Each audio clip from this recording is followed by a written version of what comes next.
This meeting is being recorded. So Simon, Christian, what we're going to do is we're just going to listen to Unai's help request, and then we're going to take a couple minutes to ask him some clarifying questions, get some additional information out of him to satisfy our curiosity. And then he's going to turn off his webcam and microphone for a few minutes while the rest of us as a group offer him some advice, consultation, and ideas while he sort of sits back, puts his feet up, listens, and takes notes as we discuss. So that's the name of the game, and that is Wise Crowds. So Unai, tell us, what are you working with, my friend? Okay, I will try to be concise.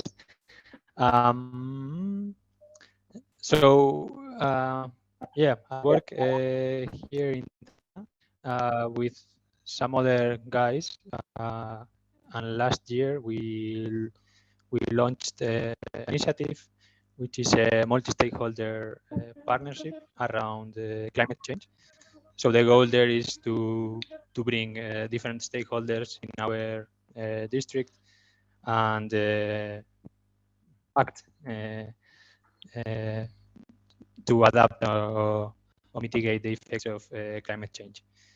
And then, so there have been a number of events already happening, some like connections with local stakeholders. And now we are turning it into another phase of more action. So kind of deciding what small next steps we can take. But among these last kind of events of getting to know each other more and mapping the stakeholders and so on, we are organizing an event around the ReFi, so regenerative finance, and we frame it. I mean, we got some funds from ReFi Spring, and there are some guys in Dar es Salaam in another city. So together with them, we joined to establish this ReFi node because yeah, we somehow believe that what we are doing here is already kind of aligned with that. So this ReFi node aims to bring people together around regeneration, especially and to create leverage around that. So that either through technology or through bringing together many people, and that's kind of what we are already doing here. Of course, with a different focus. So, for example, in ReFi node, they talk about startups, founders, and so on. That's not the ecosystem here. It's much more a rural place. Like most people have their shamba, their plot there. They cultivate corn and whatever. Well, that's enough for context. So we are organizing this event where the goal is basically to invite people to create together this node, which is also part of this climate multi-stakeholder partnership. And so I was thinking already of what like some agenda like for the event, which will be this Saturday. I was planning around 4 hours. So the idea is to pick everyone up in a bus and go to a certain it's a hotel, but like it's not working properly. So it's like kind of an abandoned hotel, but it's nice because it has an area close to the river where we can maybe stay more relaxed and hear some birds and so on. So the agenda I was thinking is to first like an introduction to ReFi, very simple about what maybe like just so that people think about what regeneration is, also about what finance is. I was thinking about some liberating structures there, like impromptu and using 1, 2 for all. And then moving to part of the day where the goal would be to kind of understand that these different forms of capital. So not only thinking about financial capital and money, so realizing that there are other flows of value there moving. For that, the idea was to kind of showcase some of the existing initiatives. There are not so many, but some there are, or not so many that we know of, but some are there. So kind of showing them and then asking ourselves what did we see related to these different forms of capital. Then having lunch together, if the weather is okay, so outside, and then introducing this ReFi node and its relationship with the multi-stakeholder partnership. That would be more like kind of short presentation in a way, maybe if possible connecting with the people in Dar es Salaam with whom we are doing this together. And finally, and I thought that was like also important, like kind of next steps. So I could share a lot of context about how things are here, but in short, like people are used to NGOs. We are an NGO, kind of implementing projects or events or things that go nowhere. Like it's just that the NGOs need people to come to the events, to whatever they do, to take pictures and show what they did, but then basically little changes or nothing changes. So we really want to kind of change that mindset. We don't even like to frame ourselves and present ourselves as an NGO or whatever. We just say, okay, this is this initiative that we are kind of facilitating, catalyzing, and it's up to all of us to decide if this is something that we want and where it moves forward. So this last part would be to kind of that invitation for next steps. And there I was thinking of a conversation cafe, and then together with 2510, some ideas and an invitation to whether we have a canvas that we can design about this ReFi node and establish, like, share some communication channels that we can have so that the conversations and eventually the actions continue. Yeah. All right. Clarifying questions. What do we want to know more about? What is the main challenge that you're feeling right now to make a proper design of session, structure, work stream? What is your challenge? So, I mean, one thing, it would be awesome, like, to make clear that this is different, as I was mentioning, that it's about us, like it's about all of us who gather. Like, if we want, then there is this chance to continue and do something together. And how to really make that clear and transmit that, like, so that people really feel that. I think, for example, using liberating structures is great because, yeah, you kind of feel empowered, right? And you kind of feel already part of what's going on. And yeah, also this thing about not focusing only on money, like, and valuing and being able to see what other flows there are and what we can do around them, or starting to perceive them, how to achieve that. Yeah. How many people are you expecting? 30 plus. We will be like 3 or 4 kind of facilitators. Are they all are they local, Unai? Is it local people coming together? Yeah, exactly. Like, everyone is local, but me and my girlfriend. Everyone is Local local in- except Yeah, for you and exactly. your girlfriend. Yeah, everyone is local. Yeah. Okay. So it's in Tanzania then? Yes, Okay. it's yeah. Okay. Well, And what would be the best possible outcome for this event? So, like, I don't know, people kind of calling us or sharing, like, we already have a WhatsApp group, for example, like, kind of motivated and saying, okay, when are we meeting next time to already do things together? That would be awesome.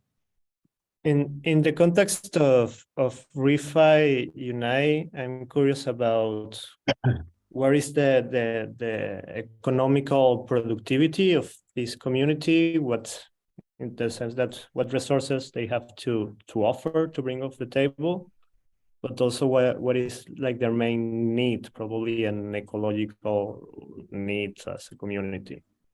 What are those pillar resources in which,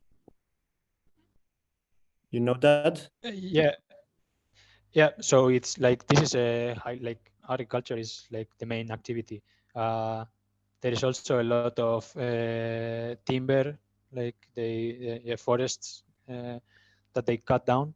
There is a big industry here, and then they kind of challenges, or no, the second question is more like water scarcity and so on is something that they mention a lot. And I think also like the decrease in the fertility of the soil. So and of course like the need of more inputs to obtain the same results, and in the end like not being economically like viable or sustainable cultivating. You know, Go ahead, my sorry. last question. You know what kind of agriculture they do there? They do monoculture, they industrialize it, they are already into permaculture and more regenerative practice. No, from what we have seen, there are not many. That's what I was mentioning. That I know there is an organic farm, but I didn't visit it, and I don't exactly know what they do. But I know that there are a lot of like imported seeds, a lot of inputs that are subsidized by the government. They do some rotation, for example. I know that they put these beans after they cultivate the maize in the same land. Yeah. So I just have one last question, and it's how integrated are these group of people? Do they already work together? Do they already cooperate? Do they already have ways of working together? Like how familiar are they with one another, and have they already had this sense of achievement from working together and achieving something together? Yeah, that's like a very good question. So I don't know like in detail. From what I know, like what I know is that in general, like this spirit of collaboration is not something very present here, and that's actually also something that we want to kind of change, right? Like people usually say like that if I have information, I keep it for myself. I don't want to share it because otherwise other people will make use of it and I will not benefit myself. So that kind of mindset is there. Then I guess like this is not such a big town, so I'm not aware of all the relationships that are going on, although I have been long time here. But yeah, that's another issue and another research or exploration to do. But like many people in the end know each other, like one way or another, because there are not so many people here. And specifically, the people we are inviting, we know. So most of them, around 20 or so, are like direct invitations of people that we have identified and want to invite specifically. Those people, most of them already aware of this climate partnership, and then we want to keep like around 10-15 spots like for people who just want to join, and those might be just random people but just like who know us or who know each other probably. Yeah. And there will be a mix of like so some government officials, organizations, just I was saying like some farmers, kind of some like finance related small institutions or businesses. Yeah, some artisans.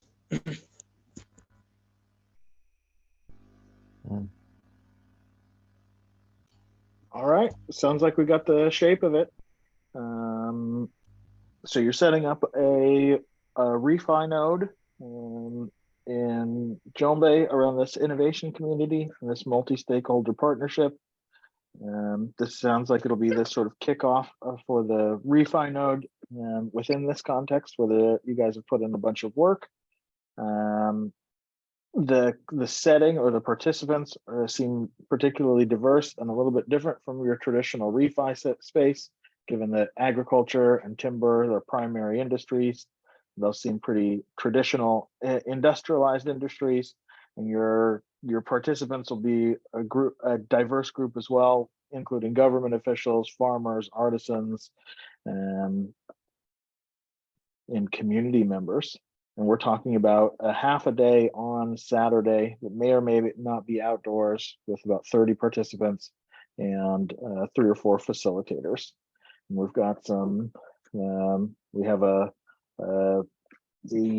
what I would say is a get 9 mentality is a norm in the place. With that being said, I'll ask you to turn off your webcam and mic, and we'll chop it up. So, in recognizing Unai's challenge, what seems relevant for you guys, and what might we suggest for advice? For me, it's relevant to bring enough clarity about what this ReFi movement is, it's not, and can be. From there, I can just share my own perspective on that, and I can share that ReFi today is nothing. It's just a story, it's just a narrative, okay, of something that can be actually super powerful. So I will suggest to bring clarity on that, and also to bring clarity on how this can be super powerful, right? For example, he was talking about one of the needs is the scarcity on water, if I understood it well. I've been personally dreaming about people working on a new system for water credits or something like that, ways that we can actually measure how we are preventing water to run out, or how we are working to restore the water circles on that.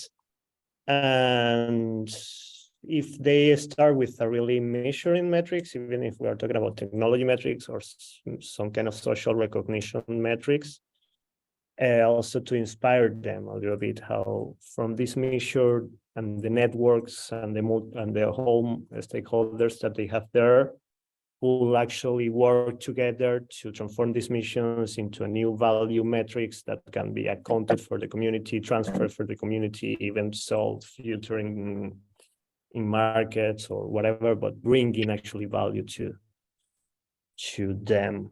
I will also, in terms of vision and community engagement in the mid-long term, I would advise also to offer some permaculture design courses, for example, but courses, learning, information, and knowledge that to inspire them to make things in a more regenerative way. I think that perhaps one part of the day could be dedicated to showing how the sum of the parts can be greater than the individuals. So actually achieving something together as a group, demonstrating that when we work together, we can achieve something that is way bigger than if we're all working solo on something. And I think that's the key to the key to this movement is people realizing that when they work together on something, when people come together and join in a purpose, that the sum is greater than the parts. And the node itself will burn brighter and will be more visible on the network, will attract more energy when that collective of people can demonstrate that they can work together to achieve something for the collective. Nice. Anybody else? Yeah, I would build on this Simon thing of a learning journey, or some kind of thing where it's about, you know, what I noticed is that there's a bunch of very heterogeneous groups. I'm not really sure that the level of understanding and the level of the particular subject matter of refinancing or something. So the idea of showing those people the power of collaboration, I think, would be an interesting way, using maybe that subject matter as a theme for lots of yes, for lots of so maybe, like, for example, a wise crowd moment would be interesting. When somebody says, well, I've got that kind of a problem, guys, help me, find things for me, and to build it as a learning journey, in other words, so that people are happy, they get yeah. So that would be my my $2.50. Cool. Anybody else? What seems live? Yeah, I'll add a little bit. It's more in the direction of Simon's suggestion also, because I think when you're talking about, I mean, the sense that I got from the description of this event is that it's sort of a call, sort of a discovery jam where you're pulling people in. I mean, there's already a climate group, I believe, but I got the sense that there isn't a really powerful sort of motivated collective right now. And so that would be sort of my intention with it, is how do you get people to come together at, say, a summit like this and realize, like Simon said, that there's a wicked problem, and the only way we're going to solve it is together. And so you have to, I think, create the conditions where something can emerge that feels collective and doesn't feel like someone's agenda. It doesn't feel like, some person just took the lead and kind of came in and said, this is what we're doing. But if you can get, the structures in place for everyone there to feel engaged, to feel like they're participating and adding some signal, and that everyone is getting what they want out of it, right? Like they're given voice, they're given platform to voice what they feel like is needed. There's a couple other things I might say for, like, disputes, or if there's people on different sides of the fence, because what typically happens in this type of situations is you might kind of get a polarity, right? You might get some people over here like, well, we need to, make money. And then these people over here like, well, we need to protect the water, and there's like a balance because both are true. And so, there's some tools that are really good for sort of like mapping polarities and such. But I think just the number one suggestion is 100% around just find some sort of like group process that involves people being in small groups, like when we do our little breakouts, people in small groups coming back into a big group, sharing and integrating what they talked about, different things of that nature. I'm sure Jeremy's got a lot more to add on that than I do. Thank you. Anybody else? Yeah, I've got two things. The first thing, Christian said something very interesting, right? If you have like opposing thoughts or opposing viewpoints, I call those bear traps. So before you go into this, right, spend some time thinking about what are the potential bear traps? What are those potential derailers, right, that could end up dividing instead of bringing people together, right? So what are those bear traps? What could go wrong, right? De-risk the situation so that you don't walk away with anything other than your goal. That's the first thing that's coming up. And the second thing I was picking up a little while ago, I don't remember who said it, but you can deepen the why if people understand the economics behind it, right? So don't leave any stone unturned, including the economics aspect of it. If people understand that part of it, the economics part of it, I think it'll deepen the why and help people better understand, which only can lead to really good things. For sure. So it sounds like we've got a lot of really interesting threads. I really like this aspect around de-risking the potential polarities. So there's two exercises that come up in particular. So one is wicked questions, which is explicitly looking for what are the polarities, what opposing yet complementary forces might we want to put together in order to do something together.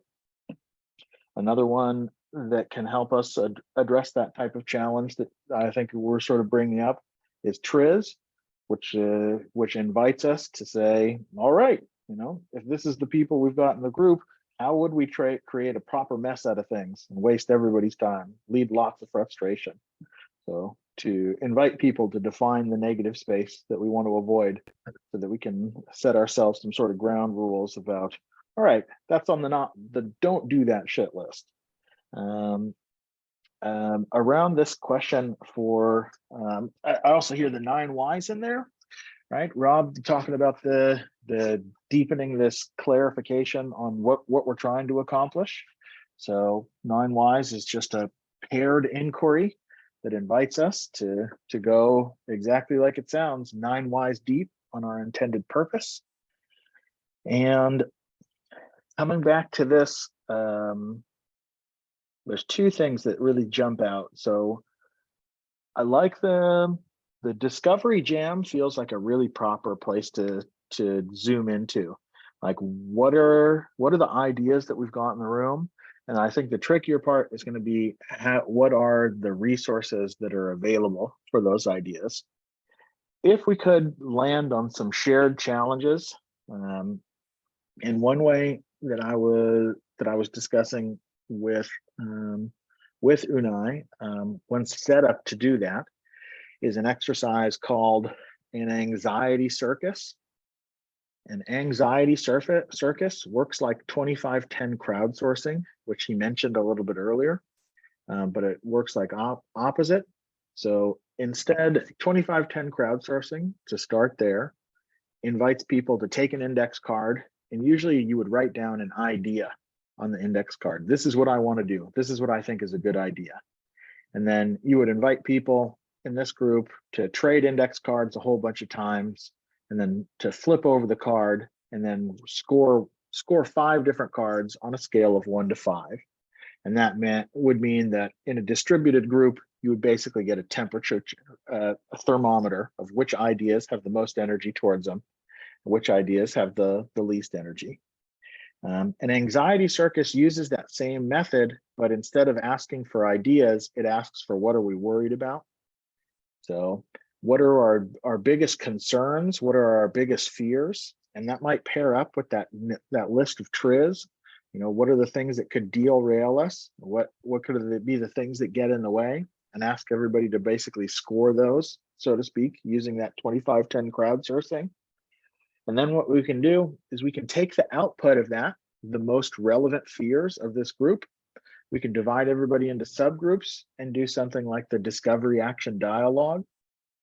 Discovery Action Dialog uses 7 questions. Basically, how do I know that this problem is present? What do I normally do to solve that problem? What prevents me from solving it all of the time? And who do I know that doesn't seem to get blocked by those things and seems to be really good at solving the problem? And then, you know, basically asking if there's any ideas.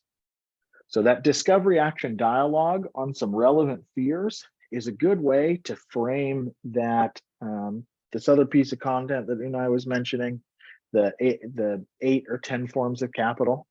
So if we basically take those stories of the people that solve the problems well, we will very likely find out that they are resourceful in using alternative forms of capital, social capital, relational capital, cultural capital, ecological capital. And so that can be a good way to sort of frame that, hey, there are a lot of different ways that we can be resourceful in this community, and then invite folks to basically do some of this resource mapping stuff. And in this group, there might be I might point towards this, I don't know what to call it. What do you call the bean thing that Will did? Simon and Christian, the resource mapping exercise. It Yeah, that kind was of looks, brilliant. yeah, it kind of looks like a social network map, but it also kind of looks like a service map. You basically go, you give everybody the opportunity to bring one service into the community that the community can make use of. And then you give everybody a limited sort of bank account to borrow of those services. That might be a different thing for this context, because mostly what I would want to do is I would want to use those 8 forms of capital, and then I want to invite people to think, hey, what are the different forms of capital that are available to me? I don't have to have financial capital if I have relational capital. You know, what is the stuff that is available in this group, and how might we be able to solve one of these problems by reconstituting, putting this stuff together in an interesting way. And for me, a really interesting, exceptional outcome would be, you know, just having a follow-up call. You know, if you can sort of define that thing, oh, this is one of these things that we can do with the resources that are available, and ready, set, everybody go. Try, you know, in the next 30 days, we're going to get back together.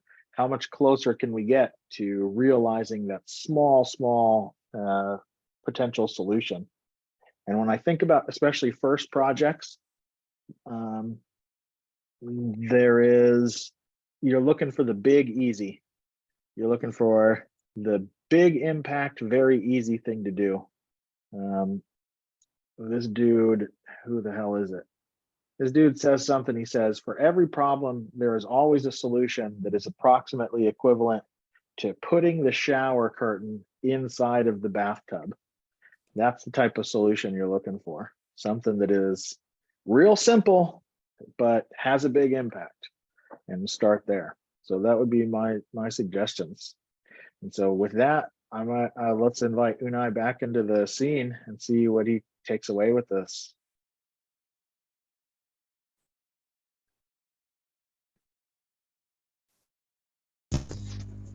Yeah, thanks. No, I feel that yeah, that like more context would have been like great to go into more detail. Although I got a few things, and I had already discussed with Jeremy a similar event, which is not the same, but it's like kind of, yeah, I see some similar things. And yeah, I like what Gustavo was mentioning about design courses. Like we already organized a short agroforestry training, and actually it would be nice that if we can then at the end of the day or something go there and check what's going on there, for example. And yeah, all the things you are mentioning about the all the parts together being bigger than the parts alone, right? Like yeah, the big easy would be nice. Small next step that we can do together. Yeah, and I had not thought about this, like the polarities, right, and the potential disputes or bear traps there. That's something also to consider. Yeah, and yeah, I mean, what I don't know who mentioned it, but this kind of feeling that something is emerging that is collective, that would be awesome. This is the vibe. Well, thanks, Jeremy, Unai. I've just added Yeah. to the chat 2 photos of ReFi Barricharo where Joe used Will introduced us to this technique with thread. I think that's a really good suggestion as to how perhaps the people at this group can realize how they're all interconnected and how they can support one another. And so we can show the nerds of the internet. So this was the Jeremy, exercise. I need a quick clarification before we move on. Sure. I hope I'm not interrupting. I have a little bit of a not the greatest signal this morning. So is this a good time to ask that question? Yeah, give it. Can you elaborate on one part of your summary at the end there? You talked about something, anxiety, something or other. Is that a liberating structure? I couldn't quite pick that up. Yeah, anxiety circus is one of these liberating structures in development. Yep. So it's just a variation of 2510 crowdsourcing. So instead of offering an idea or a solution, you would ask people to write down their biggest fear and then do 2510 crowdsourcing, the same sort of rank. So 1 is a score of I'm not worried about this. 5 is a score of I'm very concerned about this fear as well. And so you can do a decentralized temperature check on which anxieties or which fears are the most relevant for the group of participants. I like the title. It sounds very interesting. Paired with 2510. I'll keep my eye on that. Yeah, Thank you. Just so I'm clear on the 2510 part. So you give everyone, you said cards to write on where they're ranking their score, right? On the anxiety level. And how does that work? Anybody can add any, do you pre-agree on what the fears are or like how do you decentralize it? I'm just curious. Yeah, so let me get some cards. So I've got index card, right? So what I would do is I would first give everyone an index card. So let me clarify that. So everybody gets a blank index card and everybody writes down their biggest concern, their biggest fear, right? And then once everybody has sort of put some information into the pot, we've automatically done some editing, as you can understand, because there's lots of fears that we'll have, but we'll already have edited down to just one thing, which is a powerful move. And then from there, I'll basically hand this card around a whole bunch of times. We'll do a process of randomization. And this is why it's called the anxiety circus, because that feels very sort of chaotic. As we just go around and hand cards around to each other for like 30 seconds, and then you stop. You do that without looking at the cards. You're just trying to get a different card in your hand than the one you started with.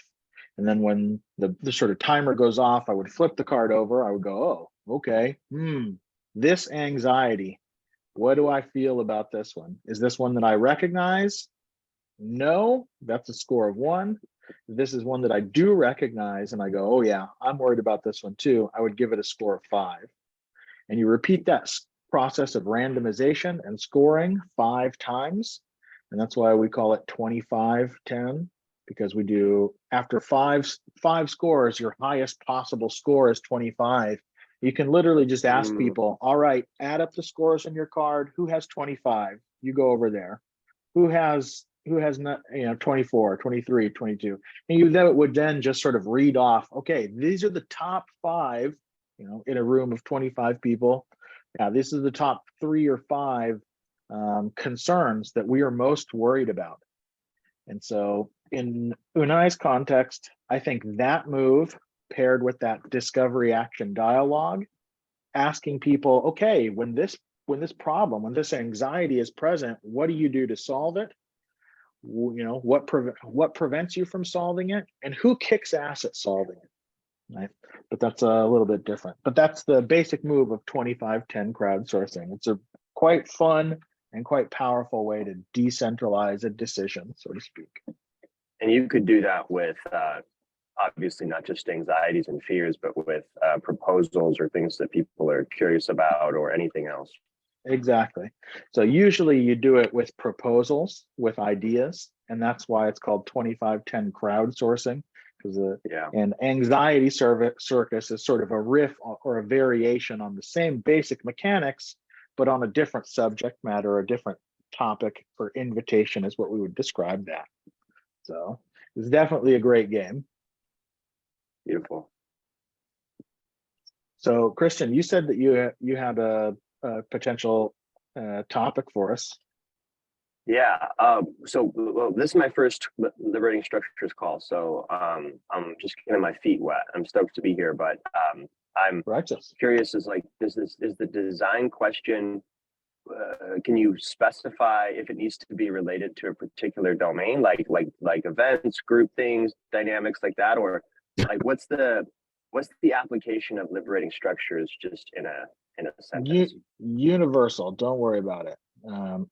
Okay. It's pretty hard. So I mean, what I know is we've got a pretty diverse skill set of liberating structures users, a community organizer. Simon, as far as I can tell, is just a fixer. Like he just does stuff. I'm not actually sure what his day job is, but like He's gallivanting after Colombianas. That's his day job. well, this is noble as well. Yes. Okay, so here's a design problem. I'm going to try to keep it finite so that it's not so unbounded and endless, because I could take this, this problem scales to all the different scales. So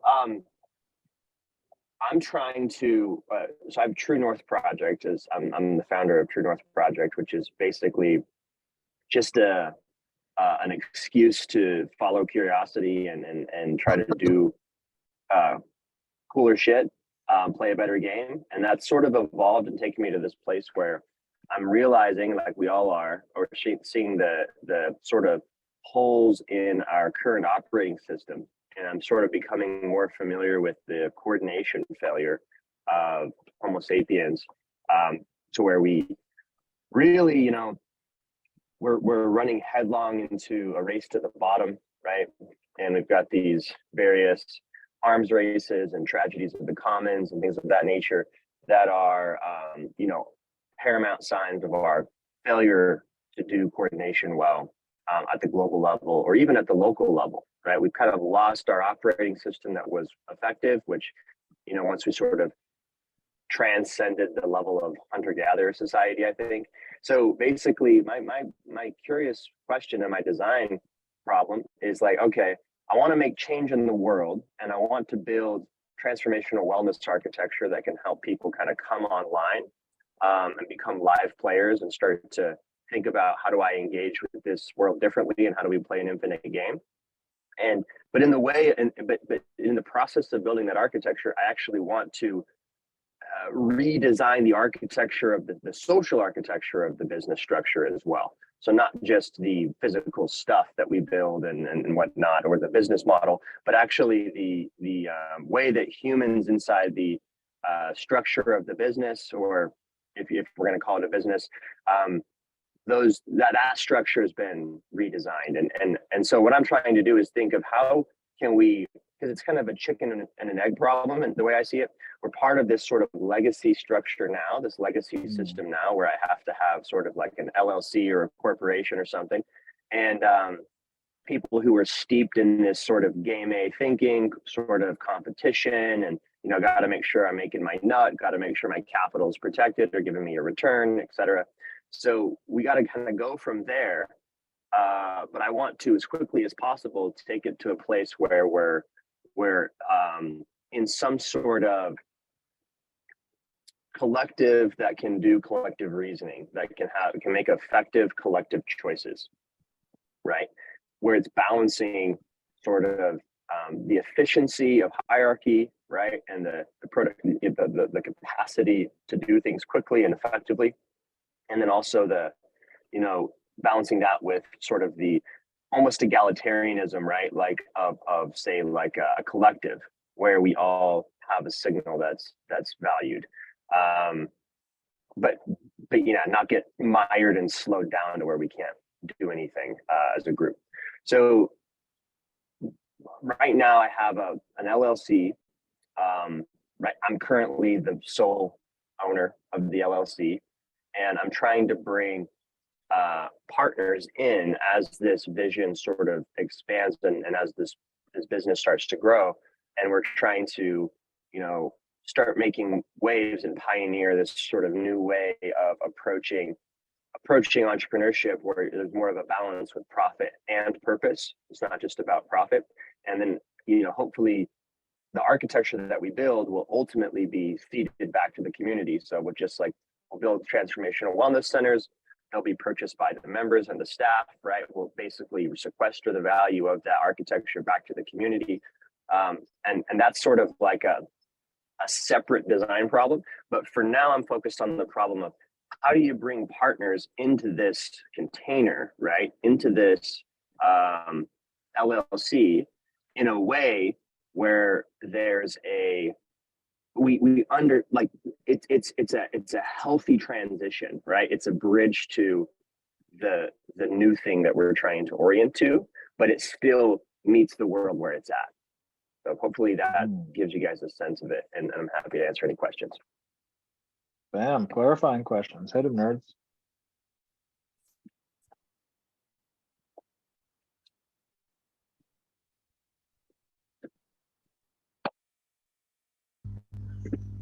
So I didn't understand properly what the business is.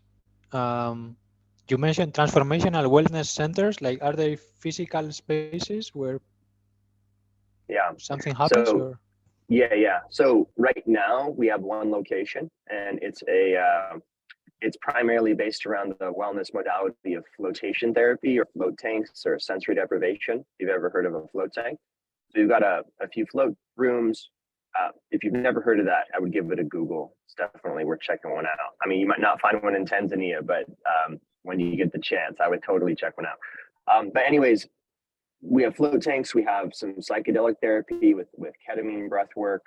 We've got body work. We've got sauna, cold plunge. So those are our modalities currently, and we're looking to expand and grow our offerings. But primarily, we're just trying to create architecture that can help people heal, help people feel good, process, bullshit, trauma, drop the dead weight, and then also reconnect with others, come back to community, and also reconnect to their curiosity and their intuition so that they can begin to then discover what is theirs to do, right?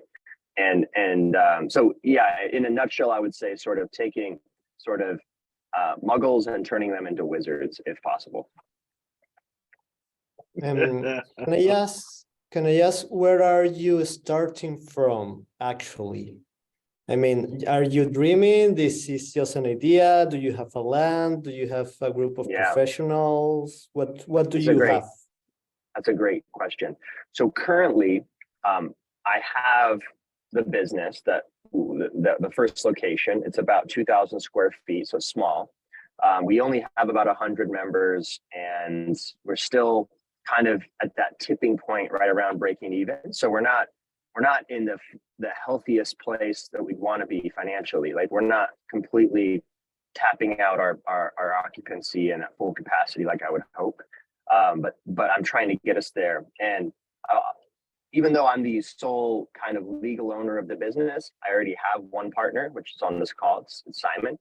And then I've got like a handful of other really promising candidates that are interested, that are very interested. So basically, as far as like the next steps where we're at, there's the biggest gym in the city, in the local area. The owner of that gym, they have 17,000 members, and the owner of that gym wants to partner with us. And that could be a massive level up in helping us immediately just solve our occupancy problems, or really quickly solve those issues to where we're pretty much at full capacity and we're making a lot of money. And then he also would be able to connect us with capital for expansion and for growth. And then I've got, 2 or 3 other partners who are also really interested. One's got a background in sort of food and beverage, which, if we bring a conscious cafe side to this and a food and beverage side to this, which I want to do in the next location or in the future, he'd be instrumental. And he's also just a wellness nut. And then I've got an architect who's, really connected in Las Vegas, which is where our expansion would start to take place. And so he'd be valuable. And then I've got an MD anesthesiologist who would kind of give us the medical license that we need for our psychedelic therapy. So really we've got, and I've also got another investor on the back burner who's got a tech background, which she might come in as an investor, maybe even a partner as well. So yeah, we've got a crew that I feel like I could pull together and we could build some really rad shit. And I guess the design question is, how do you do that in a way that's not limited by our current, operating system of just sort of everyone's trying to maximize self-interest and money on money return type of thing.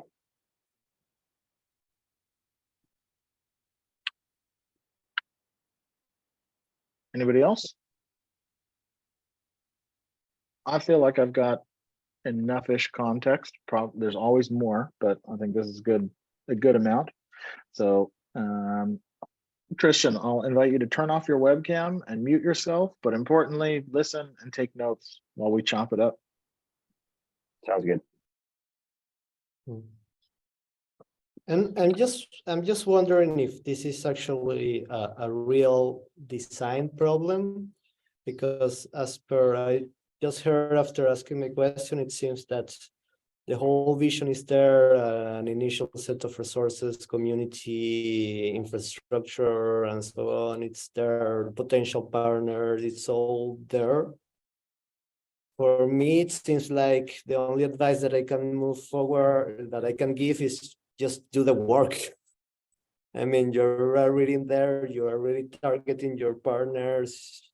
Just continue, have faith that you're doing the great job, and just move forward, measure everything you are doing, of course, because you are in a prototype kind of phase. And if you want to grow up and to scale up, you really need to show numbers somehow, because it's true, we want to build a new alternative system in which we don't care about financial capital, and we want all to feel our purpose and happy and live a happy life. But guess what? I mean, money is still a thing. You still need to work for getting the fucking money, and to show also people that you are able to generate money. So, and if you are not only generating money, but also another kind of another kind of capitals, again, look for how you can measure that and put that in your decks to bring whatever kind of support that you need from up there. Yeah. So it's like there's obviously like a bunch of shit and like answery type stuff in like business model-y crap, right? And like ways of coordinating, like stuff around cooperatives, stuff like sociocracy, like how do you do participatory governance and shit like that, that seem like really tangible, at least to me. So like from a legal perspective, like look into cooperatives, like as a container. Like cooperatives are pretty straightforward, like, and they have a legal precedent. I don't know where the jurisdiction that you're operating from. I sure should ain't a lawyer, but I know that it's a thing, and you can find guys that specialize in that and actually make use of that sort of those forms of contracting. So there's two things that really jump out at me that I would say though that are more abstract, and that is going to be how you have the conversations. So first and foremost, there's a liberating structure called purpose to practice, which basically follows the five questions, right? Purpose, what's your fundamental justification for the work that you're doing, right? Keep that North Star, haha, no pun intended, haha, that's a good one. Oh, I do say so. Oh my God, I'm laughing at myself so much. Oh, I think I'm hilarious. I don't care if you guys do or not. So purpose, principles. What are the principles or rules that we must follow if we're going to be successful in pursuing that North Star? Participants, who are the people that need to be in the bubble? Think about this as your fucking A team. It sounds like you're coming together with this cast of characters, but I would say think about everybody who you absolutely need to be successful in this endeavor, and figure out a way to offer them some form of engagement in the squad in some way, right? Give them some mechanism, affordance to get their feedback. But that's actually the fourth question, which is around structures. So this is where we come back to like this participatory governance stuff, things like sociocracy, but just think about your structures, whether that's fucking ephemeral group process. You know Forrest, get him to give you the game on that shit. It's dope. And then last but not least, the fifth is practices. Like, what are the practices? What are the rituals? What is the cadence? And what is the frequency of those rituals and practices that are going to keep you guys as a community together? So that's one thing that jumps out. Another really important structure that I would say definitely is worth checking out together is the agreement certainty matrix. I simplify this, and I would say on a scale of 1 being very predictable and 10 being very unpredictable, where is your project at? Like, number one, just in the people that you're in, that you want to have in the bubble, there is, I'm sure, a difference of perspective in there. And get that on the table so that you guys can figure out, oh, well, if you look at it this way, you think we're here. If you look at it that way, you think we're there. But what are the perspectives about how unpredictable this challenge is?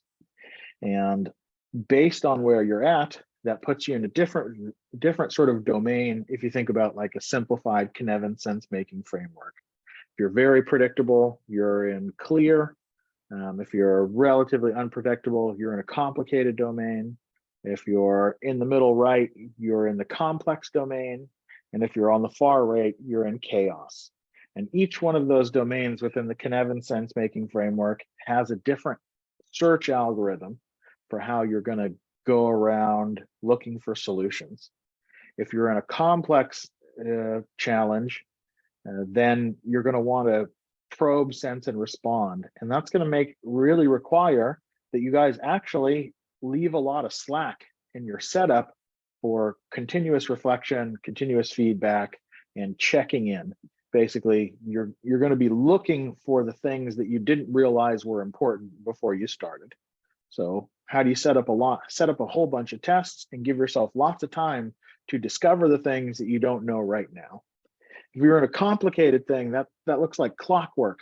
Then you want to do lots and lots and lots of fucking analysis before you even start. And so your perspective around the way in which you coordinate and organize is very much informed on how unpredictable your situation is. And that is a godsend. So those are the two things that sort of jump out to me most importantly, if I were to say, how do we go about doing this in a participatory fashion? Anybody else? Yeah, I want to mention another structure that I think you guys should get to practice very early in your thing, and it's not working strategy not working. It's based on something called the echo cycle, which is relevant to everything that you've said, and that will give you very good ideas of mapping various activities according to whether they are mature, whether they are outdated, which means what do I have to get rid of, whether they are just at the very initial stages of their conception. So you can look at all the things that Christian said. I mean, is the and look at where you would map it on that sort of infinity loop. That's the way you represent it. And that will help you also make quite a lot of decisions. And then if you're doing it from a strategic point of view, you have to answer 7 questions. So you're basically reducing strategy thinking to 7 important questions, some of which have been mentioned by Jeremy in the purpose to practice loop, which is basically the 9 whys. I don't know if we have lots of time, but I'm not going to go into all the different questions and structures that you can use, but there is a lot you can choose from, and you can get advice with Jeremy or other people that know that have practiced it. But that will give you a very interesting, quite complete, and at the same time very iterative and rapid way of thinking strategically of what you're doing. So I would highly recommend that. Word. That is definitely a good one. The adaptive strategy toolkit is deep and non-linear as well. So especially if you're in that complex, if you are in that complex domain, it's a really good toolkit to dig into. And I will put in the chat a link to a YouTube video that I made on the adaptive strategy toolkit. So take a gander at that and hit me up if you want to know more. Anybody else? Jeremy, I just have a question whether there's a whole range of these tools, and I'm very, very curious about them, and I'm definitely going to be sticking around to learn more about them. But I wondered whether there was a tool that that played specifically into the idea of how you ensure that the capital, whatever form that comes in, the power, the propelling force of an enterprise, of an organization, of a business is aligned with the mission and the vision of the organization. Because for me, every time you get some kind of energy and capital into a business that's not aligned with that vision, it takes away from that ability to reach that goal as effectively and as efficiently as possible. Yeah, so we literally don't have time to answer this question, Simon. Like, this is a big question, right? It's a big question. Okay, thank you. The one point I would sort of to try and think about from a direction is just to point out the distinction between efficiency and effectiveness, right? So I think what you want is actually effectiveness. And the cool thing about that is if you can zero in on it, then fuck efficiency, right? If what you do, but that also is very much depending on which one of these buckets you're in. If you're in a clear, complicated, complex, or chaotic bucket, that's going to depend a lot on which one of these things you want to lead into.